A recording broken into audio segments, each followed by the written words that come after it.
Então, eu me lembro da primeira vez que assisti pornografia, talvez com 11 ou 12 anos. Um grupo de amigos estava na casa de outro amigo, e ele mostrou o que eu acredito ser um dos vídeos pornôs do irmão dele. Como eu disse, nunca tinha visto nada desse tipo antes, não tinha ideia do que esperar.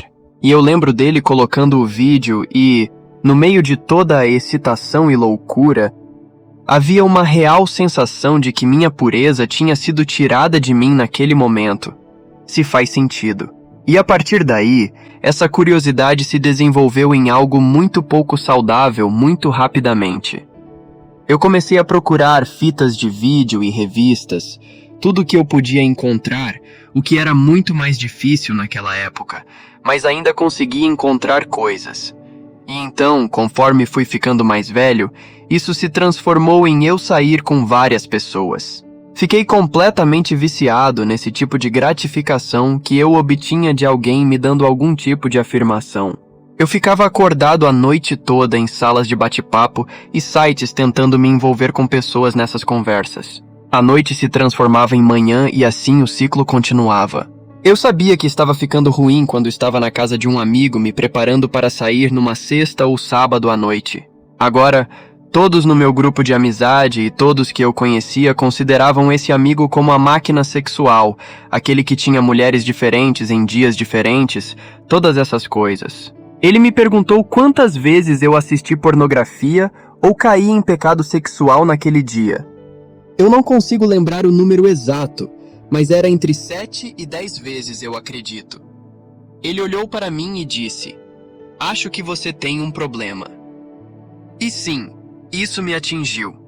Eu realmente tinha um problema. Foi a primeira vez que percebi que era algo que não tinha controle. Eventualmente me mudei para Londres para ir à universidade estudar na escola de teatro e nessa época as coisas só pioraram. Eu desconsiderava completamente o estado civil das pessoas. Não me importava se essas mulheres eram casadas, estavam em relacionamento ou eram solteiras. Não me importava. Eu apenas perseguia. Precisava preencher esse vazio dentro de mim.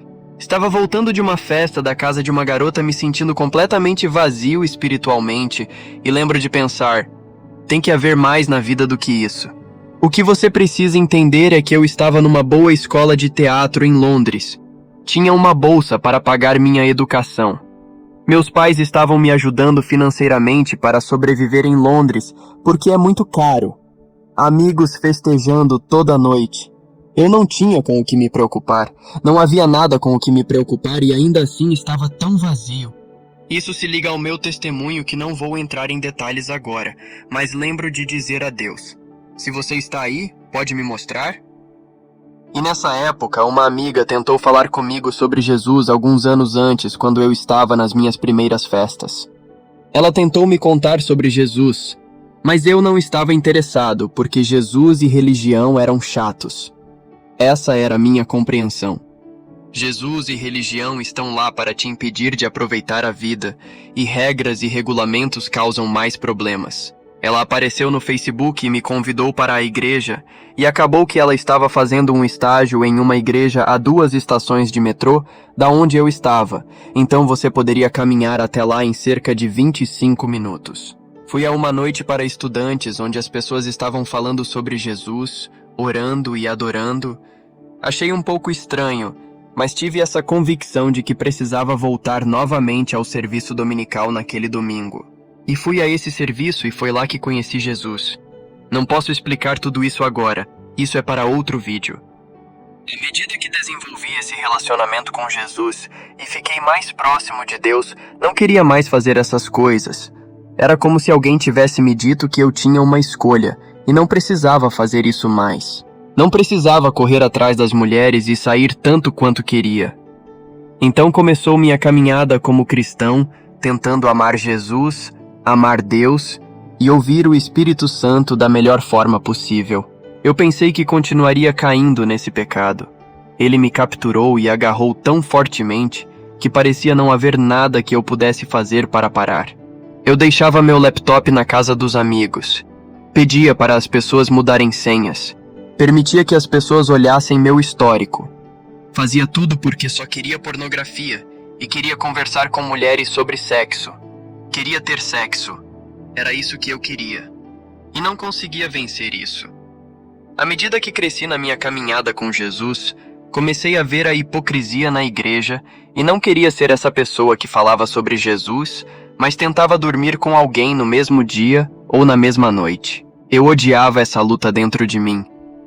Podia ver a hipocrisia crescendo dentro de mim e também via isso nas outras pessoas da igreja. Eu ia a festas com cristãos e só... Sim. E não conseguia vencer isso. Com o passar dos anos, isso foi piorando. Eu estava pior agora como cristão do que antes de ser cristão. Estava realmente preso e doía cada vez que fazia isso e sentia estar saindo da graça. Sabia que era um lugar perigoso para estar como cristão. Sabia que era um lugar onde um cristão não deveria se acomodar. As coisas continuaram piorando. As adições foram aumentando. Comecei a dormir com pessoas novamente depois de 3 anos sendo cristão antes disso. Depois consegui trazer isso novamente. E então, depois de alguns anos meio indo e voltando com essas coisas, decidi me mudar para outra parte da Inglaterra chamada Bristol. E aqui as coisas estavam bem ruins agora. Foi difícil porque queria amar Deus com tudo. Queria servi-lo. Queria estar perto dele. E toda vez que tropeçava, sentia estar caindo da graça.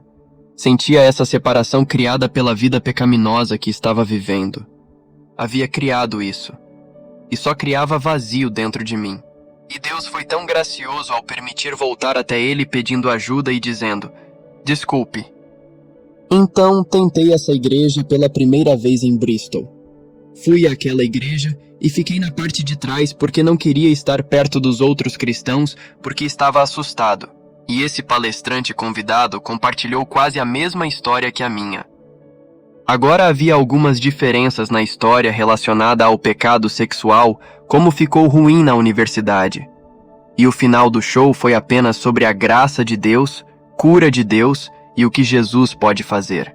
Lembro-me de ter ido embora, sentindo-me muito inspirado, mas também sentindo como se algo estivesse prestes a mudar. Fui lá. Alguém orou por mim. Voltei para casa e acabei assistindo pornografia novamente fazendo algo. Não consigo lembrar exatamente o que fiz, mas fiz algo estúpido. E na minha cabeça pensei: é isso, não consigo mais fazer isso. Fui para a cama e acordei. Não foi uma voz audível, mas foi o primeiro pensamento que tive quando acordei pela manhã vindo do nada. E essa voz disse: minhas misericórdias são novas toda manhã. E imediatamente soube que era Deus. Isso se alinhou com Lamentações 3:22, onde diz: o amor constante do Senhor nunca cessa. Suas misericórdias nunca chegam ao fim. São novas toda manhã. Grande é sua fidelidade. Então soube imediatamente disso. Algo milagroso aconteceu. Lembro-me claramente da sensação quase como uma mudança neurológica no meu cérebro. Era como se meus níveis de dopamina tivessem sido recalibrados. Começado novamente porque lembro-me pensando: é isso. Todos aqueles testemunhos sobre pessoas sendo livres do pecado sexual e da pornografia aconteceram comigo. Fui trabalhar enquanto as folhas caíam. Era uma manhã linda. Só sabia que Jesus havia me curado. E sim, já se passaram 7 anos agora. 7 anos sem pornografia, salas de bate-papo online, mensagens por telefone ou videochamadas. Qualquer dessas coisas. Isso era particularmente onde fiquei cativo. Este era meu pecado, onde não conseguia quebrar livre. E então comecei a namorar minha esposa. Tive suas próprias tentações, mas louvado seja o Senhor. Mantive-me firme. Mas sim, Jesus realmente pode curar. E Ele pode tirar o vazio, o pecado, e todas as coisas pelas quais você sente vergonha. Ele pode simplesmente tirar tudo isso.